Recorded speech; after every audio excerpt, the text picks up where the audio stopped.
इस अटल सुशासन पीठ के समन्वयक और लोक प्रशासन विभाग लखनऊ विश्वविद्यालय के अध्यक्ष माननीय प्रोफेसर मनोज दीक्षित जी,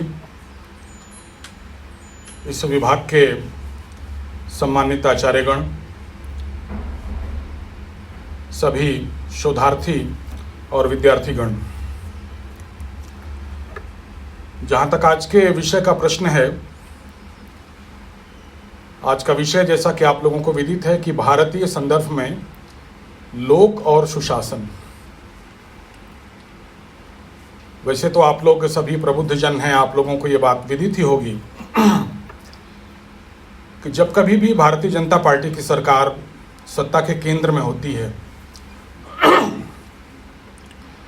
तो इस प्रकार के प्रश्न बड़े स्वाभाविक रूप से सतह पर, सरफेस पर आ जाते हैं। भारतीयता, भारतीय संदर्भ, संस्कृति के प्रश्न, भारत बोध के प्रश्न, इस प्रकार की चीज़ें एकदम से ऐसे लगता है कि किसी गहराई से निकल करके सतह पर आ जाती हैं। लेकिन इसका एक दूसरा दुष्परिणाम भी होता है कि ये जो भारतीयता या भारतीय संदर्भ या भारत बोध या हमारा अपना सांस्कृतिक परिदृश्य, अपनी परंपराएं, जब भी हम इन चीज़ों की बात करते हैं तो इनको हम एक राजनीतिक रंग देने की चेष्टा करने लगते हैं। इसका दुष्परिणाम ये होता है कि ये बड़े शाश्वत महत्व के विषय हैं और जब हम इनको कोई राजनीतिक रंग देने की कोशिश करते हैं या ये उद्घाटित करने की कोशिश करते हैं कि इन अवधारणाओं का संबंध किसी राजनीतिक दल विशेष से या किसी राजनीतिक दल विशेष की वैचारिकी से है, तो इनके महत्व को हम संकुचित कर देते हैं और अनावश्यक रूप से इन्हें विवादास्पद बना देते हैं। इसलिए आवश्यक यह है कि जब भी इस प्रकार के प्रश्न हमारे बीच आएं, उनकी शाश्वत उपादेयता को, उनकी इटर्नल सिग्निफिकेंस को हम स्वीकार करें, उसको समझने की कोशिश करें। अगर किसी दल विशेष की नीतियां इन अवधारणाओं के आसपास ठहरती हैं तो ठीक है, लेकिन ये अवधारणाएं, ये विचार भारतीय मानस के उच्चतम शिखर बिंदु हैं। इनको हमें किसी भी राजनीतिक दल विशेष से जोड़ करके संकुचित नहीं करना चाहिए। और इसलिए हमें जो अपनी एक अकादमिक स्वायत्तता, एक जो एकेडमिक ऑटोनॉमी है, उसको बनाए रखते हुए इन प्रश्नों पर, इन अवधारणाओं पर विचार करने की चेष्टा करनी चाहिए। जो दो विषय हम लोगों को समझने हैं इस व्याख्यान में, वो लोक और सुशासन। लेकिन हमारे लिए सुविधाजनक ये होता है कि जिन अवधारणाओं से और उन अवधारणाओं के जिस परिप्रेक्ष्य से हम पूर्व परिचित होते हैं, उनके बारे में हम पहले जान लें और उसके बाद उसके जिस परिप्रेक्ष्य से या उसके जिस भाग से हम कम परिचित होते हैं, उसकी चर्चा फिर हम लोग बाद में करें। इस दृष्टि से हम लोग पहले सुशासन क्या है, इसको जानने की चेष्टा करेंगे और फिर जब हम ये जानने की चेष्टा करेंगे कि लोक का क्या अभिप्राय है, तो स्वतः आपके समक्ष सुशासन की जो भारतीय दृष्टि है उसका उद्घाटन हो जाएगा, ऐसी मैं अपेक्षा करता हूँ। शासन आप सभी ने सुना होगा, हम लोगों ने भी सुना है। गवर्नमेंट या सरकार जिसको हम लोग कहते हैं, हम लोगों ने भी सुना है, आप लोगों ने भी सुना है। अभी तक का जो भी हमारा अध्ययन अध्यापन होता था वो सरकार को लेकर के होता था, गवर्नमेंट को लेकर के होता था। लेकिन अब ये सुशासन या गवर्नेंस, ये कमोबेश एक नई अवधारणा है जिसको हम लोग 1990 के दशक के बाद लगभग 3 दशकों से अपने सामने देख रहे हैं। और इसलिए इस अवधारणा का अभिप्राय क्या है, इसके अर्थ प्रसंग क्या हैं और इसके निहितार्थ क्या हैं, पहले हम लोग इसकी चर्चा कर लें और उसके बाद फिर हम लोग लोक का भारतीय संदर्भ क्या है और उसके सापेक्ष सुशासन की भारतीय अवधारणा क्या है, इस विषय पर हम लोग आएंगे।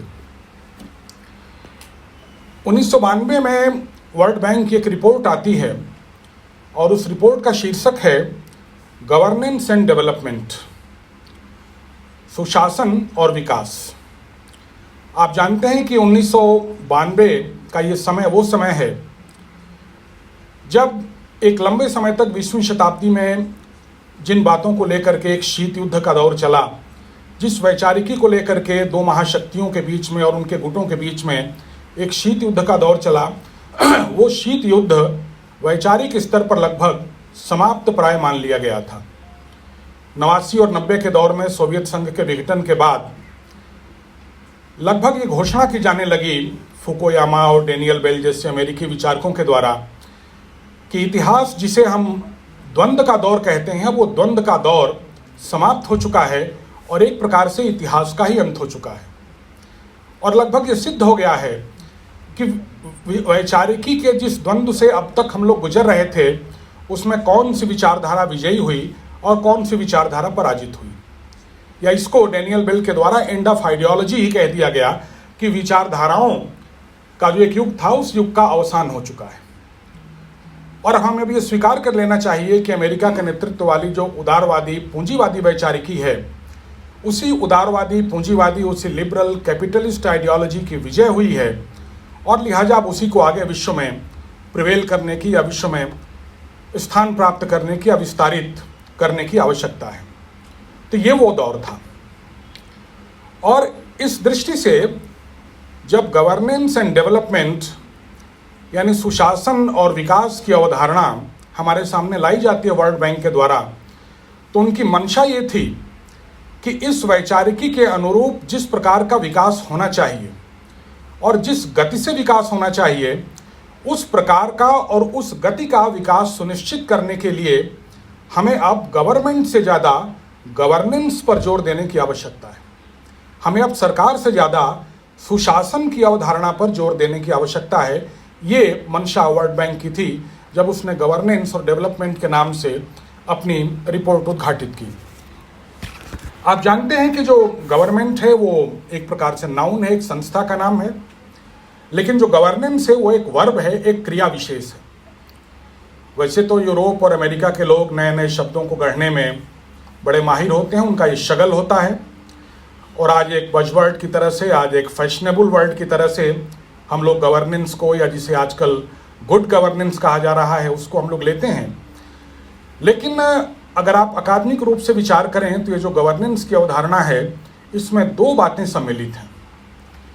एक बात तो ये है कि जो नई उभरती हुई वैचारिकी हमारे सामने आ रही है, जो उदारवादी पूंजीवादी वैचारिकी, जिसको अभी तक संयुक्त राज्य अमेरिका नेतृत्व प्रदान कर रहा था और उसके नेतृत्व में तमाम पश्चिमी यूरोप के देश उसके साथ चल रहे थे, उस वैचारिकी के अनुरूप विश्व का विकास करने के लिए किन संरचनाओं की आवश्यकता है, किन एप्रोप्रिएट इंस्टीट्यूशंस की आवश्यकता है, और दूसरा उन इंस्टीट्यूशन की स्थापना के बाद इस वैचारिकी के हिसाब से डेवलपमेंट करने के लिए हमें क्या इम्प्लीमेंट करना है, हमें क्या लागू करना है। तो दो चीजें सुशासन के अंतर्गत आती हैं कि हमारी एप्रोप्रिएट इंस्टीट्यूशंस क्या होंगी नए समय की आवश्यकताओं के हिसाब से, और दूसरा इन इंस्टीट्यूशंस के द्वारा जिन चीज़ों को हम लागू करना चाहते हैं उसके उपाय क्या होंगे, उसके इम्प्लीमेंटेशन के तरीके क्या होंगे। ये इम्प्लीमेंटेशन और ये संस्थाएं न केवल राजनीतिक क्षेत्र से जुड़ी होंगी, बल्कि हमारे सामाजिक और आर्थिक क्षेत्र से भी। हमारे समाज को भी इसी प्रकार की संस्थाओं को विकसित करना है। हमारी राजनीतिक संस्थाएं तो वैसी होंगी ही, हमारी व्यापार और वाणिज्य से जुड़ी हुई जो संस्थाएं हैं, ट्रेड एंड कॉमर्स से जो जुड़ी हुई आर्थिक संस्थाएं हैं, उन आर्थिक संस्थाओं का स्वरूप और उन आर्थिक संस्थाओं की गतिविधि भी तदनुरूप ही होनी चाहिए। इसलिए आप ये कह सकते हैं कि ये कोई एकांगी अवधारणा नहीं थी, बल्कि ये हमारे पूरे सोशियो पॉलिटिको इकोनॉमिक रेल्म को प्रभावित करने वाली अवधारणा थी, जिसे हम लोग सुशासन के नाम से जानते हैं। बहुत सारी संस्थाएं इस सुशासन को लागू करने के लिए बनी। बहुत सारे विद्वानों के द्वारा बहुत सारी परिभाषाएं सुशासन के लिए दी गईं, जिनके विस्तार में कोई जाने की आवश्यकता नहीं है, क्योंकि जब हम सुशासन के निहितार्थ को जानने की कोशिश करेंगे, उसके जो बेसिक एजम्पशंस हैं, उसकी जो आधारभूत मान्यताएं हैं, उनको हम जानने की कोशिश करेंगे, तो हमारे सामने ये स्पष्ट हो जाएगा कि सुशासन का क्या तात्पर्य है, उसके क्या अंडरलाइंग प्रिंसिपल्स हैं, या उसके क्या बेसिक एजम्पशंस हैं। जब हम सुशासन के प्रश्न पर विचार करते हैं तो मूल रूप से या मोटे तौर से उसके 3 प्रकार के निहितार्थ समझ में आते हैं। उसके 3 प्रकार की आधारभूत मान्यताएं हमारे सामने स्पष्ट होती हैं। पहली मान्यता यह है कि जिसे अब तक पब्लिक एडमिनिस्ट्रेशन कहा जा रहा था, लोक प्रशासन कहा जा रहा था, जिसके स्वाभाविक है आप लोग विद्यार्थी होंगे। सुशासन की अवधारणा में लोक प्रशासन के क्षेत्र का बहुत विस्तार होता है। अब लोक प्रशासन केवल गवर्नमेंट की एफिशिएंसी का क्षेत्र नहीं रह गया। अब वो केवल किसी राज्य विशेष की कार्यपालिका विशेष का प्रश्न नहीं रह गया, बल्कि उसके क्षेत्र का बहुत ही विस्तार होता है। जैसे हमने आपसे कहा कि वो अपने आप में एक राजनीतिक संकल्पना भी है, वो समाज को भी वांछित मार्ग पर चलाने की एक संकल्पना है, और वो अर्थव्यवस्था को भी उसी वांछित मार्ग पर चलाने की एक संकल्पना है। इसलिए अभी तक जो नेशनल गवर्नेंस का कॉन्सेप्ट था, आप देखेंगे उसमें भी बड़ा विस्तार होता है, और ग्लोबल गवर्नेंस के क्या पैरामीटर्स होने चाहिए, उसकी क्या आधारभूत मान्यताएं होनी चाहिए, उसकी क्या अपेक्षाएं और मानक होने चाहिए, ये भी अब हमारे विचार का विषय बनने लगा। समाज के स्तर पर नए नए प्रकार के एनजीओ, जो जिसे आप सिविल सोसाइटी मूवमेंट्स कहते हैं, इस तरीके के सिविल सोसाइटी मूवमेंट्स का आगमन होता है। वैश्विक स्तर पर अगर विश्व का कोई भाग अशांतिग्रस्त है तो उन अशांतग्रस्त भागों में जो पीस कीपिंग फोर्सेस डिप्लॉय की जाती हैं, उनकी कार्यविधि क्या है, उनकी सफलता के लिए क्या उपाय किए जाने चाहिए, ये भी सब सुशासन का जो प्रश्न है उसकी चिंताएं उभर के सामने आती हैं। जो हमारी इकोनॉमी है, वो उस इकोनॉमी को रन करने वाले जो इंस्टीट्यूशंस हैं, जहां से उस इकोनॉमी में रिक्रूटमेंट्स होते हैं, हमारे शिक्षण संस्थान, हमारी स्वास्थ्य सुविधाएं, हमारा नगरीय नियोजन, हमारा स्थानीय प्रशासन, ये सभी कुछ अब इस सुशासन के भाग बन जाते हैं।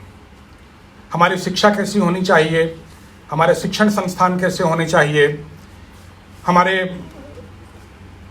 स्वास्थ्य के पैरामीटर्स क्या होने चाहिए, और स्वास्थ्य को सुनिश्चित करने वाली राष्ट्रीय और अंतर्राष्ट्रीय संस्थाओं का क्या स्वरूप होना चाहिए, ये सब कुछ आप धीरे धीरे देखेंगे कि ये गुड गवर्नेंस या सुशासन की जो अवधारणा है उसके भाग के रूप में विकसित होने लगते हैं।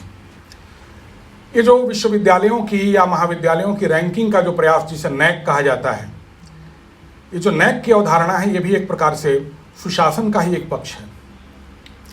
बैंकिंग सेक्टर में आप देखेंगे जो इंटरनल क्वालिटी एश्योरेंस का जो प्रश्न है, यूनिवर्सिटियों में नैक की तैयारी के लिए जो इंटरनल क्वालिटी एश्योरेंस सेल्स हैं, ये सब कुछ एक प्रकार से इसी परियोजना या इसी अवधारणा को बल प्रदान करने के लिए है कि जिस प्रकार की सामाजिक, आर्थिक, राजनीतिक व्यवस्था हम चाहते हैं अपने भावी समाज में, उस प्रकार की सामाजिक, आर्थिक और राजनीतिक व्यवस्था को बल प्रदान करने में हमारे शिक्षण संस्थाओं का महत्वपूर्ण योगदान है। लेकिन अब उस परंपरागत संरचना और उस परंपरागत वैचारिकी में चलने वाली शिक्षण संस्थाओं से हमारा काम नहीं चलेगा, और इसके लिए उनको कुछ मानकों को पूरा करना पड़ेगा। उनके कुछ स्टैंडर्ड्स तय किए गए, और ये माना गया कि जब ये शिक्षण संस्थाएं इन्हीं स्टैंडर्ड्स को फुलफिल करेंगी, तब वो जिस प्रकार का नया समाज हम लोग आधुनिक, उदारवादी, पूंजीवादी वैचारिकी के आधार पर बनाना चाहते हैं, और उस वैचारिकी के आधार पर जिस प्रकार के विकास का स्वप्न हम देख रहे हैं आधुनिक विश्व में, उस प्रकार के विकास को स्वप्न या उस प्रकार के स्वप्न को यथार्थ में परिवर्तित हम तभी कर पाएंगे जब हमारी शिक्षण संस्थाएं इस प्रकार की होंगी। और इसलिए आप देखेंगे कि एक प्रकार के मानक विश्वविद्यालयों के लिए, महाविद्यालयों के लिए, और इसके साथ साथ तमाम अंतर्राष्ट्रीय एजेंसीज भी हैं जिनसे एक्रेडिएशन कराने का या जिनसे अपने आप को मूल्यांकित कराने का तमाम विश्वविद्यालय, महाविद्यालय, चाहे वो सार्वजनिक क्षेत्र के विश्वविद्यालय, महाविद्यालय हों या वो निजी क्षेत्र के विश्वविद्यालय, महाविद्यालय हों, वे ये प्रयास करते हैं। और उनका ये प्रयास रहता है कि जो सुशासन की अवधारणा है, उस सुशासन की अवधारणा के अनुरूप हमारा मूल्यांकन हो, और हम इस बात के लिए जाने जाएं कि जो मुख्य धारा विश्व के विकास की चल रही है, हम विश्व के विकास की उस मुख्य धारा में अपना योगदान देने के लिए समर्थ हैं, और जिससे विद्यार्थी हमारी तरफ आकर्षित हों, अच्छी फैकल्टी हमारी तरफ आकर्षित हो। तो ये जो एक मूल्यांकन का जो दौर चला, इस मूल्यांकन के भी अगर आप स्टैंडर्ड्स को देखें, उसके पैरामीटर्स को देखें, तो बिल्कुल स्पष्ट हो जाएगा कि वो चाहे मल्टीनेशनल कॉरपोरेशंस हों, वो चाहे हमारे हॉस्पिटल्स हों, और चाहे वो हमारे शिक्षण संस्थाएं हों, आप देखेंगे कि उनके अंदर एक नए प्रकार की ऊर्जा, एक नए प्रकार का कलेवर उन्होंने धारण किया। इस दौर में जो नए विश्वविद्यालय या महाविद्यालय बने, आप उनके आर्किटेक्चर को देखिए या आप उनके इंफ्रास्ट्रक्चर को देखिए, और किसी नए उभरते हुए बैंकिंग सेक्टर के आप इंफ्रास्ट्रक्चर को देखिए या उनके आर्किटेक्चर को देखिए, आपको एक प्रकार की समानता नजर आएगी। आप लखनऊ में जो नए विश्वविद्यालय बने हैं, चाहे वो बीबीडी हो, चाहे वो एमईटी हो, चाहे वो इंटीग्रल हो, आप कभी इनके आर्किटेक्चर को देखिए और आप लखनऊ विश्वविद्यालय के आर्किटेक्चर को देखिए, आपको एक जमीन आसमान का फर्क दिखाई देगा। वो केवल नए पुराने का फर्क नहीं है, बल्कि वो इस पूरी दृष्टि का परिणाम है कि हम एक नए प्रकार की कारपोरेट एग्जीक्यूटिव कल्चर हम बनाना चाहते हैं, और वो हमारे विश्वविद्यालयों में भी दिखाई देती है, हमारे अस्पतालों में भी दिखाई देती है। जो नए अस्पताल हैं, मेदांता है, अपोलो है, इस तरीके के अगर आप अस्पतालों को देखें तो वहाँ के भी आपको इंफ्रास्ट्रक्चर और वहाँ का भी जो आर्किटेक्चर है आपको इसी तरीके का दिखाई देगा। विश्वविद्यालयों के कमरों के अंदर जो चेयर्स हैं, जो फर्नीचर्स हैं, जो इक्विपमेंट्स हैं, जो गैजेट्स हैं, जिनसे आजकल के प्रोफेसर चारों तरफ से घिरे रहते हैं, ये भी एक नए प्रकार का ट्रेंड है, क्योंकि मान करके चला गया कि अब हमारे विश्वविद्यालयों को, अब हमारे स्वास्थ्य संस्थाओं को, या हमारा जो ये बैंकिंग सेक्टर है, ट्रेड एंड कॉमर्स के जो इंस्टीट्यूशंस हैं, उन सभी को एक विशेष दिशा में काम करना है और एक विशेष दिशा के विकास के लिए काम करना है। इसलिए जो इनका आर्किटेक्चर है, जो इनकी वास्तु संरचना है और जो इनकी आंतरिक संरचना है, वो एक प्रकार की होनी चाहिए। उसमें पढ़ने पढ़ाने वाले लोग, डॉक्टर्स, आपके नर्सेस, आपका स्टाफ, आपके बैंकों में काम करने वाले लोग, उनका तौर तरीका, उनकी बोली बानी, उनका वेश विन्यास, उसमें आपको काफ़ी कुछ एक रूपता दिखाई देगी। यहाँ तक कि आप जो टर्मिनोलॉजी को देखें तो टर्मिनोलॉजी में भी आपको एक रूपता दिखाई देगी। अभी माना जाने लगा है नई शिक्षा व्यवस्था में कि हम डोनर और रेसिपिएंट की भूमिका में हैं। अगर आप फीस देते हैं, अगर आप पैसा देते हैं, तो आप एक तरीके से कस्टमर की तरह विश्वविद्यालय से व्यवहार कर रहे हैं। शिक्षक अगर सैलरी पा रहे हैं तो डोनर की भूमिका में वो है। विद्यार्थी अगर शिक्षा ले रहे हैं फीस दे करके, तो वो रेसिपिएंट की भूमिका में, क्लाइंट की भूमिका में। और इसलिए जैसे और चीज़ों में कंज्यूमर के राइट्स होते हैं, उसी तरीके से आपके भी कंज्यूमर राइट्स हैं। जैसे आप तमाम कमर्शियल प्रोडक्ट्स पर अपनी ओपिनियन देते हैं, अपना फीडबैक देते हैं, उसी तरीके से टीचर की क्वालिटी पर भी आप फीडबैक देते हैं। स्टेक होल्डर एक नया शब्द आया। अगर हम यूजीसी में नेक की तैयारी कराते हैं अपनी संस्थाओं में, तो हमको लिखना पड़ता है कि हमारी संस्था के कौन कौन से स्टेक होल्डर्स हैं, उन स्टेक होल्डर्स का क्या रोल है हमारे विश्वविद्यालय के निर्माण में या इसके संचालन में या इसके निर्णय निर्माण प्रक्रिया में, इसके डिसीजन मेकिंग प्रोसेस में उनकी क्या भूमिका है। तो एक बिल्कुल नए प्रकार की कल्चर सारी संस्थाओं में आपको देखने में आती है। तो ये एक बड़ा परिवर्तन रहा कि आपकी जितनी समाजार्थिक, राजनीतिक, शैक्षिक, स्वास्थ्यगत, नगर नियोजन संबंधी, स्थानीय प्रशासन संबंधी सब जगह चीज़ें ऑनलाइन, कंप्यूटराइज्ड, वेबसाइट, ये जो कल्चर आपको दिखाई देती है, तो इसने पब्लिक एडमिनिस्ट्रेशन के या लोक प्रशासन के क्षेत्र का बहुत ही विस्तार किया है। बहुत सारे ऐसे पक्ष लोक प्रशासन के जीवन में सम्मिलित हुए जो इसके पहले आप 70 या 80 के दशक में आप उसकी कल्पना नहीं कर सकते थे। दूसरा एक और बड़ा निहितार्थ इसका यह है कि जिसे आप लोकतंत्र कहते हैं या डेमोक्रेसी कहते हैं, उस डेमोक्रेसी का न केवल इंटेंसिफिकेशन होता है, उसकी सघनता बढ़ती है पूरी दुनिया में, बल्कि उस लोकतंत्र की यूनिवर्सल वैल्यू स्थापित होती है।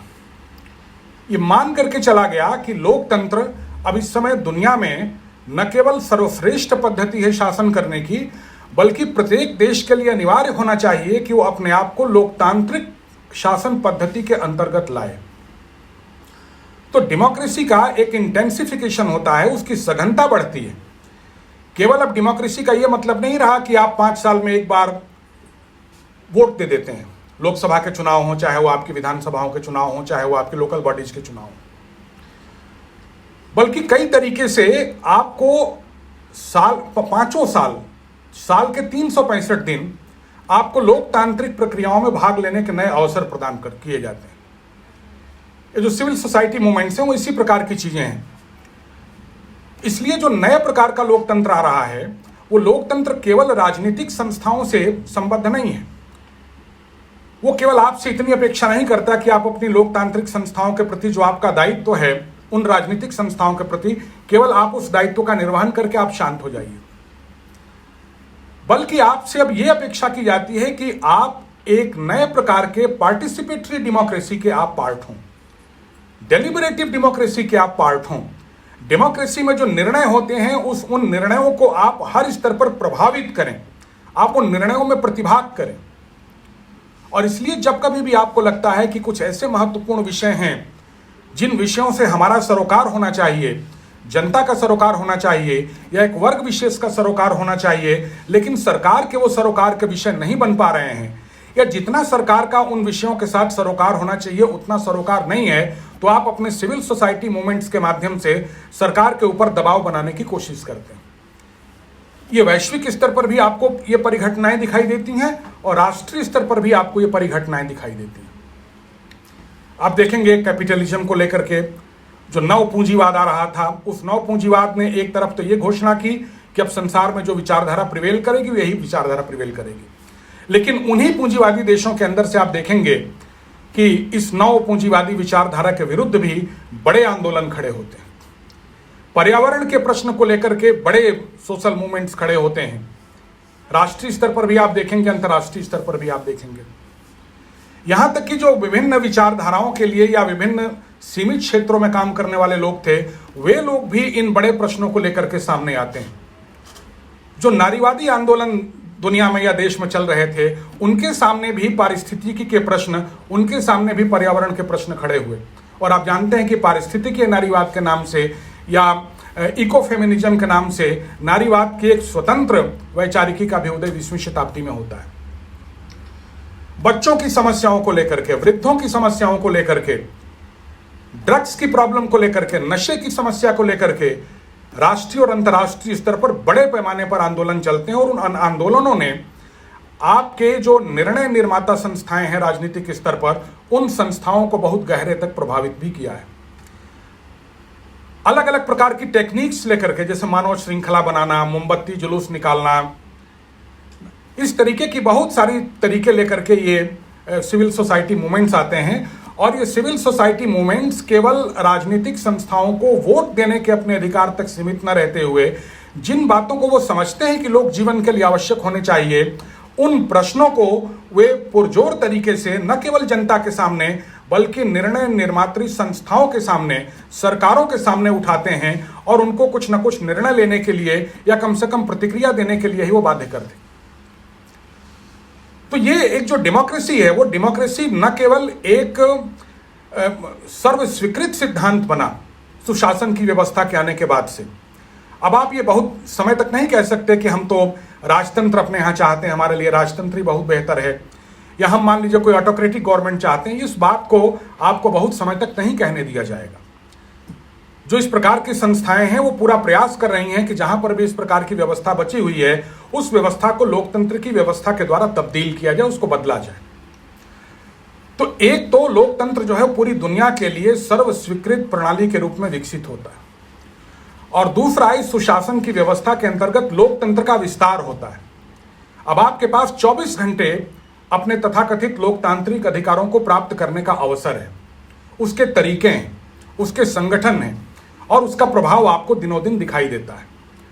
कई प्रकार के संगठन, कई प्रकार के मुद्दों को लेकर के संगठन, कई प्रकार के सामाजिक प्रश्नों को लेकर के संगठन, तमाम प्रकार की जो सेक्सुअल माइनॉरिटीज हैं उन्होंने अपने प्रश्न खड़े किए, और उनकी आवाज को आप जानते हैं कि नीचे से लेकर के सुप्रीम कोर्ट तक सुना जा रहा है। तो दूसरा इसका निहितार्थ सुशासन की व्यवस्था का ये रहा कि डेमोक्रेसी का न केवल इंटेंसिफिकेशन होता है बल्कि डेमोक्रेसी का एक्सपेंशन भी होता है, वो विस्तार भी प्राप्त करती है।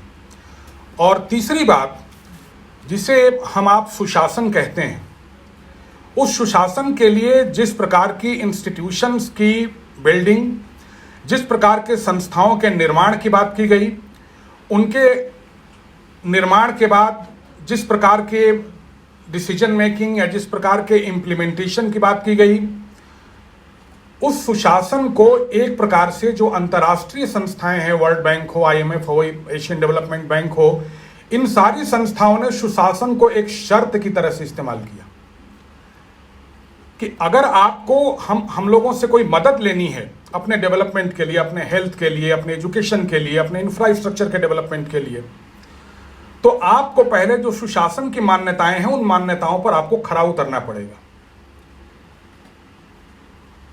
सुशासन के लिए जिस प्रकार की संस्थाएं चाहिए, जिस प्रकार के इंस्टीट्यूशंस चाहिए, उसमें निर्णय निर्माण की जिस प्रकार की प्रक्रिया चाहिए, उस प्रकार की प्रक्रिया और उस प्रकार की संस्थाओं को आपको अपने यहां विकसित करना पड़ेगा, और तभी हम आपकी कोई मदद करेंगे। खास करके जो थर्ड वर्ल्ड कंट्रीज थी उनकी ये लोग काफी मदद करते रहे, और इनका ये कहना था कि मदद तो हम आपकी बहुत करते हैं, लेकिन शिक्षा के क्षेत्र में, स्वास्थ्य के क्षेत्र में, अधिसंरचना के विकास के क्षेत्र में जो अपेक्षित विकास दिखाई देना चाहिए, जो अपेक्षित परिणाम दिखाई देना चाहिए, वो अपेक्षित परिणाम दिखाई नहीं देता।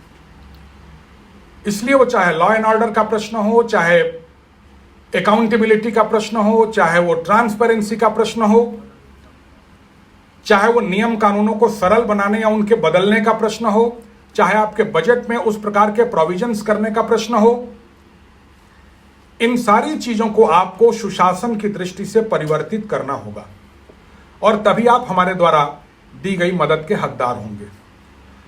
तो एक तीसरा इसका निहितार्थ ये देखने में आता है कि जो भी दुनिया के देशों को मदद देने वाली अंतर्राष्ट्रीय संस्थाएं हैं, उन्होंने सुशासन को, गुड गवर्नेंस को अपने मदद दिए जाने की एक शर्त के रूप में, एक कंडीशन के रूप में इस्तेमाल किया कि अगर आपको हमारी मदद चाहिए तो आपको अपनी संस्थाओं का विकास ऐसे करना पड़ेगा, आपको अपने बजट में इस प्रकार के प्रोविजंस करने पड़ेंगे, आपको अपने नियम कानूनों में इस प्रकार के परिवर्तन करने पड़ेंगे, उनका स्वरूप आपको सरल करना पड़ेगा या जहां अपेक्षित तो वहां बदलना पड़ेगा। तो आप कह सकते हैं कि एक ये तीसरी बात दिखाई देती है कि जो सहायता देने वाली संस्थाएं थीं, उन्होंने सुशासन को अपनी सहायता देने के एक शर्त के रूप में इस्तेमाल किया। ये मोटे तौर से सुशासन का अभिप्राय और वैश्विक, राष्ट्रीय, सामाजिक, आर्थिक, राजनीतिक संस्थाओं पर सुशासन का प्रभाव हम लोगों को पिछले 2.5-3 दशक में देखने में आता है। अब थोड़ा सा इसका मूल्यांकन भी कर लिया जाए कि जो सुशासन की अवधारणा थी, क्या इसको अपेक्षित सफलता मिली, या जो इसकी मान्यताएं थी उन मान्यताओं पर क्या किसी प्रकार के कोई प्रश्न नहीं उठे। तो इनका मूल्यांकन भी थोड़ा संक्षेप में करने की आवश्यकता है। जैसा हमने आपको पहले ही बताया कि जो सुशासन की अवधारणा है, इसका जन्म सोवियत यूनियन और सोवियत यूनियन की जो समाजवादी वैचारिकी थी, उस वैचारिकी के पराभव के बाद होता है, और यह मान लिया गया कि अब दुनिया में एक ही प्रकार की विचारधारा, एक ही प्रकार के देश के नेतृत्व में चलेगी। लेकिन जैसे ही ये बात कही गई, जिसे हम लोग एंड ऑफ हिस्ट्री या एंड ऑफ आइडियोलॉजी कहते हैं, वैसे ही उसी अमेरिका में, कहीं बाहर से नहीं, कहीं एशियन कंट्रीज से नहीं, कहीं भारतवर्ष से नहीं, उसी अमेरिका में ऐसे विचारकों का भी उदय होता है जो ये मानते हैं कि ऐसा नहीं है, और जिनको हम लोग लिबरल कैपिटलिस्ट वैल्यूज कहते हैं, उन संदर्भ रहित उदारवादी पूंजीवादी मूल्यों के सहारे हम किसी भी सभ्यता का विकास या किसी भी सभ्यता के उत्थान को नहीं देख सकते। उन्होंने कहा कि जितने मूल्य हैं जिसको हम लोग स्वतंत्रता, समानता या अभी सेकुलरिज्म या इस तरीके की बातें की गई जो भारतीय संविधान में भी हैं, इन विचारकों ने कहा कि ये सभी संदर्भ रहित मूल्य हैं, अनएंकम्बर्ड वैल्यूज हैं, जिनका कोई संदर्भ नहीं है, और जब तक इनका कोई सामाजिक या जब तक इनका कोई सांसारिक या आप कह सकते हैं कि कोई स्थानीय संदर्भ नहीं होता, तब तक इन वैल्यूज का कोई अर्थ नहीं है। और आप जानते हैं कि इन विचारकों को कम्युनिटेरियन थिंकर्स या समुदायवादी विचारक कहा गया। राजनीति शास्त्र में इस प्रकार के विचारकों को हम लोग पढ़ते हैं, वो चाहे माइकल वॉल्जर हों, चाहे वो एलेस्टेयर मैकेंटायर हों, इस प्रकार के कई विचारक, और वो उसी अमेरिका की जमीन पे उन लोगों ने खुद ही कहा कि जिस प्रकार के दावे किए जा रहे हैं विचारधाराओं के अंत के, या जिस प्रकार के दावे किए जा रहे हैं इतिहास के अंत की, ये दावे अधूरे और खोखले हैं। और जिन लिबरल कैपिटलिस्ट वैल्यूज के प्रिवेल करने की बात की जा रही है, वो कैपिटलिस्ट लिबरल वैल्यूज अपने आप में मीनिंगलेस हैं, उनका कोई रेफरेंस नहीं है, उनका कोई संदर्भ नहीं है, और इसलिए इनके आधार पर किसी भी समाज के गठन का या किसी भी समाज के क्रियान्वयन का कोई स्वप्न हम नहीं देख सकते, ये सफल नहीं हो सकता। इस विचार के लिए एक नया नाम भी दिया गया, इसको कहा गया थिन थियरी ऑफ गुड। ये जो गुड है, जो अच्छा है, उसका ये बहुत ही दुबला पतला जर्जर सा सिद्धांत है, और इसके आधार पर हम किसी भी श्रेष्ठ और अच्छे समाज की या राष्ट्र की कल्पना नहीं कर सकते। जिस प्रकार से मार्केट की शक्तियां, बाजार की शक्तियां प्रभावी होती हैं, ये दिखाई भी देता है कि जो इन लोगों ने बात कही उनकी बात में सच्चाई भी है। न केवल समाज में बाजार एक स्थान रहा, बल्कि हमारे सारे रिश्ते, नाते, धर्म, शिक्षा, स्वास्थ्य, ये सब कुछ बाजार की वस्तु बन गए। सब कुछ को बाजार की दृष्टि से देखा जाने लगा। पूरा का पूरा हमारा जो मॉडर्न एजुकेशन सिस्टम है, जिसे आजकल हम लोग सेल्फ फाइनेंस सिस्टम कहते हैं, आप देखेंगे मोटे तौर से ये बाजार की ही अवधारणा पर टिका हुआ है। अब इस सेल्फ फाइनेंस सिस्टम में जहाँ डोनर और रेसिपिएंट, जहाँ डोनर और क्लाइंट के संबंध से व्यवस्था चल रही है, वहाँ पर आप किसी भावपूरक शिक्षा की कैसे कल्पना कर सकते हैं।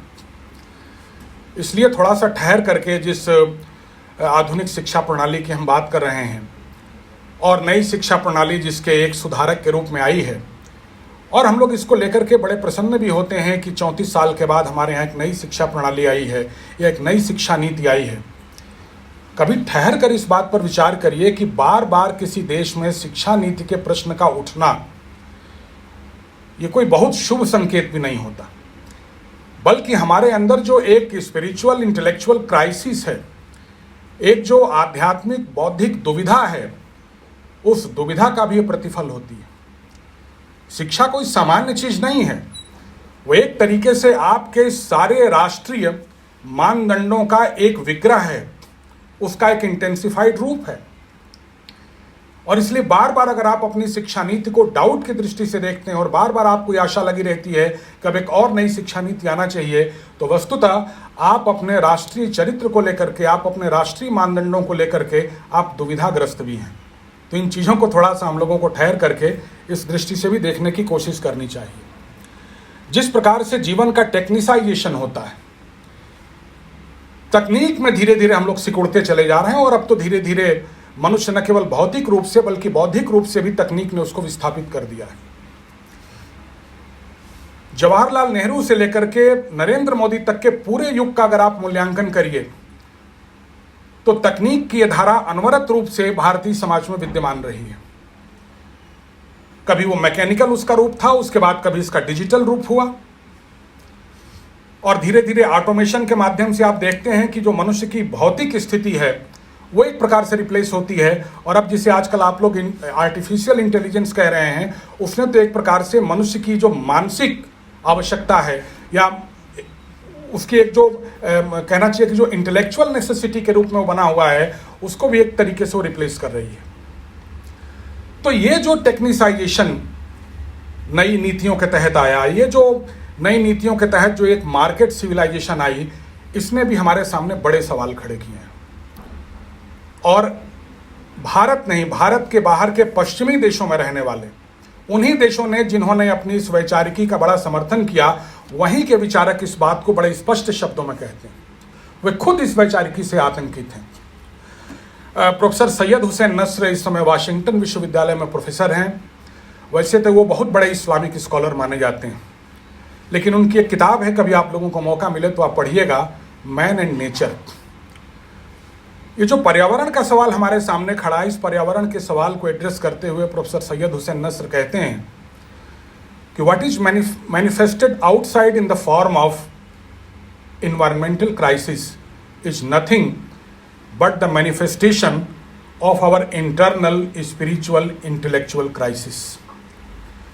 मनुष्य की जो आंतरिक आध्यात्मिक और बौद्धिक संकट है, वो मनुष्य के अंदर का आध्यात्मिक बौद्धिक संकट ही बाहर पर्यावरण के संकट के रूप में प्रतिभाषित होता है।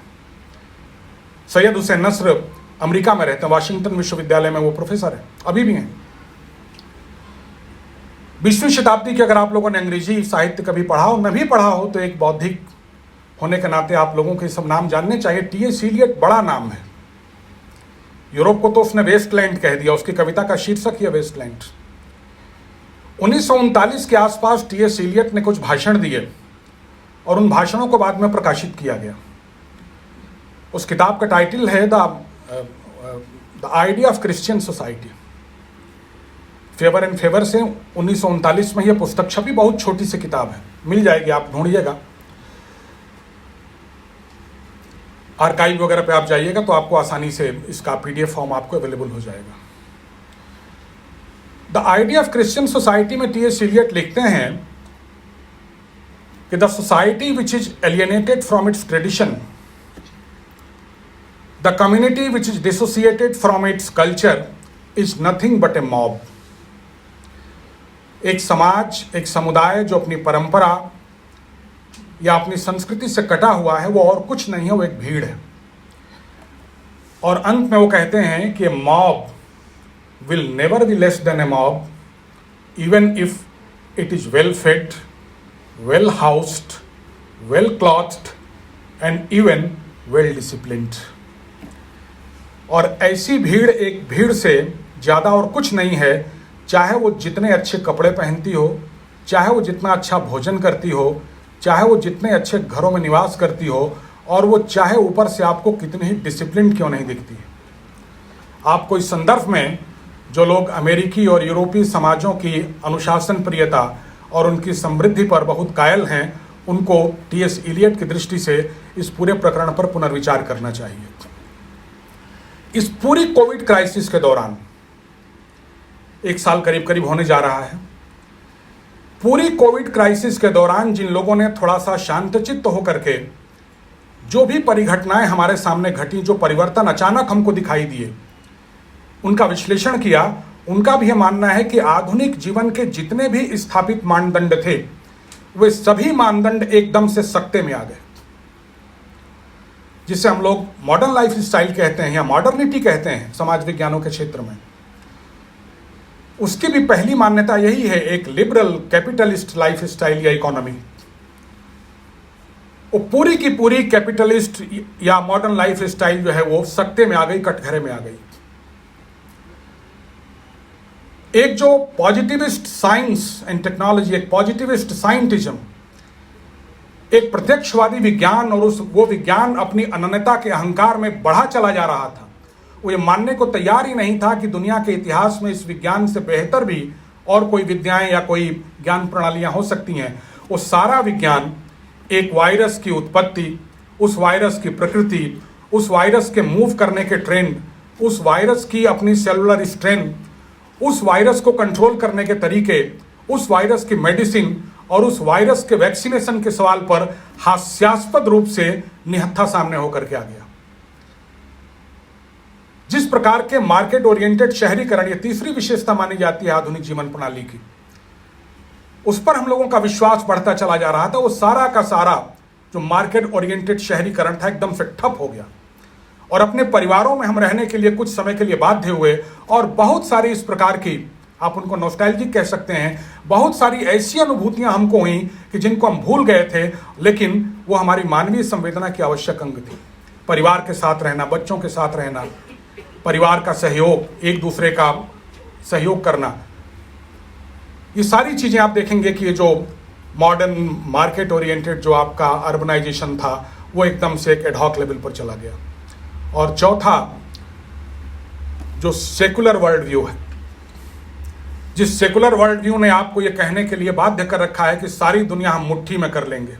रिलायंस कहता है ना कि कर लो दुनिया मुट्ठी में।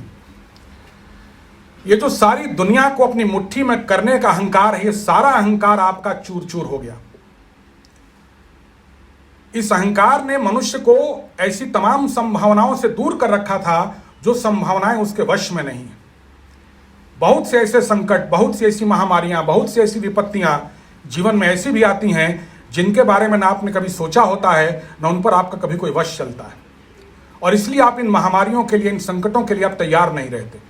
लिहाजा तमाम प्रकार का चिड़चिड़ापन, तमाम प्रकार की बेचैनी, तमाम प्रकार का अकेलापन और अंत तक अवसाद और आत्महत्या तक की घटनाएं आपको देखने में आई।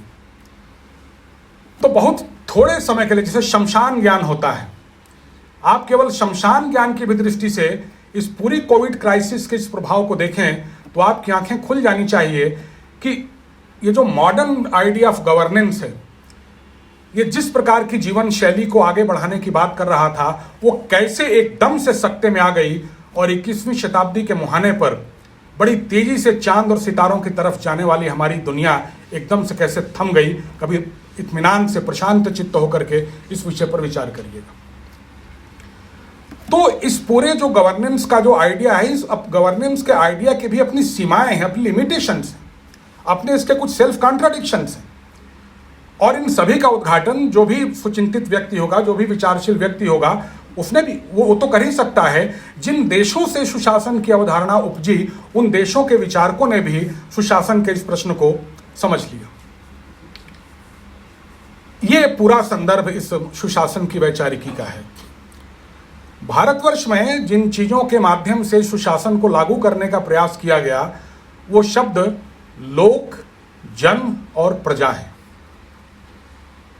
इसको हम लोग बड़ी आसानी से ट्रांसलेट कर लेते हैं कि डेमोक्रेसी माने लोकतंत्र। लोकतंत्र मतलब जिसके पास बहुमत हो, बहुमत का तंत्र। कभी इन शब्दों के भारतीय परंपरागत अर्थों पर भी विचार करने की कोशिश करिए। हमने आपको आरंभ में कहा ना कि जब भी बीजेपी वगैरह सत्ता में आती हैं तो इस प्रकार के विचार उभर करके सामने आ जाते हैं। उसका एक अच्छा प्रतिफल यह होता है कि इन शब्दों, इन अवधारणाओं का जो भारतीय परिप्रेक्ष्य है, कभी कभी अनायास ही हमारा ध्यान उधर भी चला जाता है। और इन शब्दों को हम जैसे समझते हैं, इन अवधारणाओं को हम जैसे समझते हैं, जैसे हमको समझाने की चेष्टा की जाती है, उससे अलग हट करके भी इन अवधारणाओं को समझने का एक अवसर हमको प्राप्त होता है। लोक शब्द हमारे यहां आलोक से बना है। जो धर्म के प्रकाश से, जो सत्य के प्रकाश से आलोकित हों, वे लोग हैं। भीड़ को, हर एरे गैरे को, मास को, मॉब को हमारे यहां लोक नहीं कहा गया। जो धर्म के प्रकाश से, जो सत्य के प्रकाश से आलोकित हैं, वो लोग हैं। कभी कभी हम लोग लोकतंत्र, जनतंत्र, प्रजातंत्र, इनको हम लोग सिनोनिमस मान लेते हैं, लेकिन इन शब्दों के कुछ अपने गहन निहित अर्थ हैं। जन का भी अर्थ कुछ अपना विशिष्ट अर्थ है, प्रजा का अर्थ एक विशिष्ट अर्थ है। 1921 में एक पुस्तक आती है, इस पुस्तक का नाम कम लोग जानते हैं, दैशिक शास्त्र। इस पुस्तक के लेखक हैं बद्रीशाह ठुलघरिया। इस प्रकार की किताबों के नाम सुनने और पढ़ने के आप लोग आदी नहीं है, मैं जानता हूं। इस किताब को बद्रीशाह ने महात्मा गांधी को एड्रेस किया था और गांधी जी ने लिखा है कि जब मैंने इस किताब को पढ़ा तो पहले तो मैं कुछ समझ नहीं पाया कि किस विषय पर लिखी गई किताब है, लेकिन जब मैंने इसको आद्योपांत पढ़ा तो उसके बाद मेरी ये स्पष्ट राय है कि जिन विश्वविद्यालयों या महाविद्यालयों में भी राजनीति शास्त्र या उसके किसी आनुषांगिक विषय को पढ़ाया जाता हो, वहां पर इस पुस्तक का पठन पाठन अनिवार्य कर देना चाहिए। कभी मौका मिले तो आप लोग बद्रीशाह की दैशिक शास्त्र को पढ़िए। पुनरुत्थान विद्यापीठ अहमदाबाद ने इसको हिंदी में और बीएचयू ने इसको अंग्रेजी में प्रकाशित किया है। तो थोड़ा सा अपनी धारणाओं को अपने तरीके से भी समझने की चेष्टा करिए। जन क्या है, इसको परिभाषित करते हुए इस पुस्तक में कहा गया है कि प्रत्येक राष्ट्र को अपनी उत्पत्ति के समय ही कुछ विशिष्टता प्राप्त होती है। उस विशिष्टता से ओतप्रोत जो लोग हैं उस राष्ट्र में रहने वाले, वही जन कहलाते हैं। उसको चिति नाम कहा गया। जो लोग अपनी चिति के लिए बड़े से बड़ा बलिदान करने के लिए तैयार होते हैं, उसको विराट कहा गया है। कम लोग जानते हैं कि दीनदयाल उपाध्याय जी ने 1965 में बंबई के अपने 4 भाषणों में जिस चिति और विराट का उल्लेख किया है, वो दीनदयाल जी की मूल अवधारणा नहीं है। वो अवधारणा 1921 में बद्रीशाह ने व्यक्त की है। और अगर आप लोगों को यह जानना है कि किसी विषय का प्रतिपादन कैसे किया जाता है, एक विद्यार्थी के नाते और एक शिक्षक के नाते भी, तो आप लोग जरा कभी दीनदयाल जी के उन भाषणों को पढ़ लीजिए। अप्रैल 1965 के भाषण हैं। ये भी राजनेता हुआ करते थे इस देश में। वो शायद स्वतंत्र भारत के आखिरी राजनेता हैं जिन्होंने राष्ट्रीय महत्व के प्रश्नों को इतनी गंभीरता से, इतने तारतम्य के साथ और इतने व्यवस्थित तरीके से एड्रेस किया है। आप लोग अपनी पीएचडी की सिनॉप्सिस लिखते हैं, कैसे सिनॉप्सिस लिखी जानी चाहिए। अगर आपको ठीक से इस बात को समझना है तो आप दीनदयाल जी के उन चारों भाषणों को पढ़ लीजिए। कैसे वे सनातन प्रश्नों को एड्रेस करते हैं, लोक को कैसे डिफाइन करते हैं, कैसे वे पारंपरिक भारतीय लोकतंत्र और आधुनिक पश्चिमी लोकतंत्र के बीच में फर्क करते हैं, कैसे वो चिति और विराट की अवधारणा के माध्यम से भारतीय जन को परिभाषित करते हैं, और कैसे वो आधुनिक अर्थतंत्र की विसंगतियों का उद्घाटन करते हैं और उन विसंगतियों के समाहार के लिए उपाय प्रेषित करते हैं। कभी आप दीनदयाल जी को पढ़िए, और केवल दीनदयाल जी नहीं, एक पूरी की पूरी कौम, आप भारतीय स्वाधीनता आंदोलन को देखिए तो उसका सारा फोकस इसी पर था कि ठीक है कि राजनीतिक रूप से हम स्वतंत्रता प्राप्त करने की चेष्टा कर रहे हैं, लेकिन इस स्वतंत्रता के बाद भारतवर्ष का स्वरूप क्या होना चाहिए, यह बहुत गंभीर विचारकों की चिंता का विषय था। यह कहानी आप लोकमान्य तिलक के गीता रहस्य से शुरू कर सकते हैं। आप इसके आगे के पड़ाव में महात्मा गांधी के हिंद स्वराज को रख सकते हैं, जो उनकी सूत्र रचना है। 1909 में ही गांधी जी ने इस रचना को किल्डोन एंड कैसल नामक एक जहाज पर लिखा था, जब वो इंग्लैंड से साउथ अफ्रीका वापस जा रहे थे। गांधी जी ने जो आधुनिक पूंजीवादी उदारवादी वैचारिकी है और उस वैचारिकी से उपजी हुई जितनी संस्थाएं हैं, वो चाहे आपकी यातायात संबंधी संस्थाएं हों, वे चाहे आपकी स्वास्थ्यगत संस्थाएं हों, वे चाहे आपकी राजनीतिक संस्थाएं हों, उन सभी को एक झटके में गांधी जी ने इस किताब में निरस्त कर दिया है। इस किताब में गांधी जी स्पष्ट कहते हैं, जिस आधुनिक सभ्यता के मोहताज बने हुए हैं, थोड़ा सा भी संयम बरत के यदि हम इसके प्रवाह से अपने आप को बाहर कर लें तो यह सभ्यता सीधे विनाश के गर्त में जाती हुई दिखाई देती है। ये मामूली साहस का काम नहीं था 1909 में इस बात को कहना, जब साइंस और टेक्नोलॉजी पूरी दुनिया में हुंकार भर रही थी। 1909 में ही आनंद कुमार स्वामी की किताब आती है, एसेज इन नेशनल आइडियलिज्म। उस किताब के प्रीफेस में ही आनंद कुमार स्वामी लिखते हैं, nations are made not by politicians and traders. राजनीतिज्ञों और व्यापारियों के द्वारा राष्ट्रों का निर्माण नहीं होता। Nations are made by poets and artists. जो साहित्यिक जन हैं, जो लिटरेरी पीपुल हैं, जो बौद्धिक वर्ग है, जो कलाशील वर्ग है, राष्ट्र का निर्माण उससे होता है। आनंद कुमार स्वामी की एक दूसरी पुस्तक भी आप देख सकते हैं, जिससे आपको पता चलेगा कि कला दृष्टि से उनका क्या तात्पर्य है और किसी राष्ट्र के निर्माण में कला दृष्टि का क्या योगदान होता है। सुशासन में कला दृष्टि का क्या योगदान है, इसके लिए आपको आनंद कुमार स्वामी की पुस्तक आर्ट एंड स्वदेशी का अवलोकन करना चाहिए। ये सारी किताबें उपलब्ध हैं, मुंशी राम मनोहर लाल ने इन सारी किताबों को प्रकाशित किया है। महर्षि अरविंद का नाम आप लोगों ने सुना होगा। फाउंडेशंस ऑफ इंडियन कल्चर नाम से महर्षि अरविंद की एक पुस्तक है। एक अंग्रेज विचारक ने सवाल उठा दिया कि इज इंडिया सिविलाइज्ड, क्या भारत सभ्य है? विलियम आर्चर नाम के इस व्यक्ति के इस आरोप मूलक प्रश्न का जवाब देने के लिए महर्षि अरविंद ने फाउंडेशंस ऑफ इंडियन कल्चर लिखी, और बहुत क्रमवार तरीके से कि भारत में आध्यात्मिकता और धर्म का स्वरूप क्या है, उस धर्म को धारित करने वाले समाज का स्वरूप क्या है, उस समाज को पोषित करने वाली अर्थनीति और कला दृष्टि का स्वरूप क्या है, और उस समाज को अनुशासित करने वाली राजनीति का स्वरूप क्या है। इस पर एक विहंगम और आंखें खोल देने वाला ग्रंथ लिखा है। जिस राष्ट्रवाद की चर्चा हो रही है, उस राष्ट्रवाद का सम्यक स्वरूप क्या है, ये टैगोर के कुछ 3 भाषण हैं जो उन्होंने इंग्लैंड, जापान और भारत में दिए।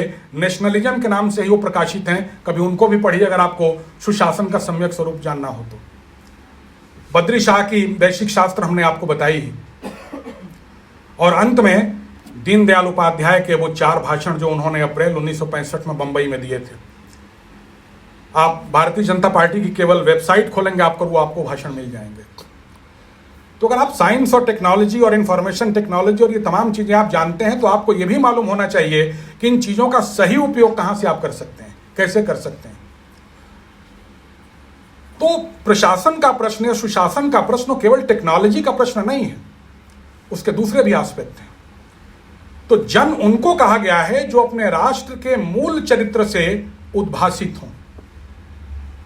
उस राष्ट्र के स्वरूप को विराट कहा गया है जहां के अपने राष्ट्रीय चरित्र से ओतप्रोत लोग अपने राष्ट्रीय चरित्र की रक्षा के लिए अपने प्राणोत्सर्ग करने के लिए प्रस्तुत रहते हैं। जन उनको कहा गया है। और प्रजा, ये बड़ा पवित्र शब्द है।